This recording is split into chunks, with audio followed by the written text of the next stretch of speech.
നമസ്കാരം. ഇതെൻ്റെ ഫോണിൽ മാത്രമല്ല, നമ്മുടെ സുഹൃത്തുക്കളുടെ ഫോണിലും ഉണ്ടെന്ന് അറിഞ്ഞപ്പോഴാണ് സമാധാനമായത് അല്ലേ? ശരിയാണ്, ഫേസ്ബുക്കിന് എന്തോ സംഭവിച്ചിട്ടുണ്ട്. എന്താണെന്നുള്ള കൂടുതൽ ഡീറ്റെയിൽസ് നമുക്ക് ഉടനെ അറിയാം. എന്തായാലും ഇന്ന് രാത്രി നിങ്ങൾ ഇതിനൊന്നും മെനക്കെടണ്ട, സുഖമായിട്ട് കിടന്നുറങ്ങുക.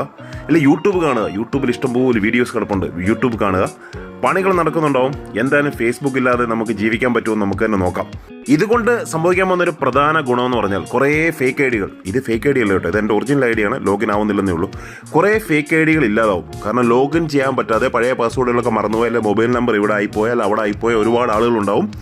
അവരുടെയൊക്കെ ഫേക്ക് ഐ ഡികൾ കുറച്ചൊക്കെ ഒഴിവായി കിട്ടും. ഇലക്ഷനൊക്കെ അടുത്ത് വരുമല്ലേ, കുറേ ഫേക്ക് ഐ ഡികളൊക്കെ ഇല്ലാതായി തീരട്ടെ.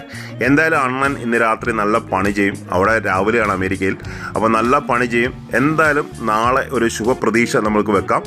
നാളെ എന്തായാലും നമ്മുടെ FB നമുക്ക് തിരിച്ചു വരുമെന്ന് പ്രതീക്ഷിക്കുന്നു, ലോഗിൻ ചെയ്യാമെന്ന് പ്രതീക്ഷിക്കുന്നു. ശുഭപ്രതീക്ഷയോടുകൂടി നിർത്തുന്നു. നന്ദി, നമസ്കാരം.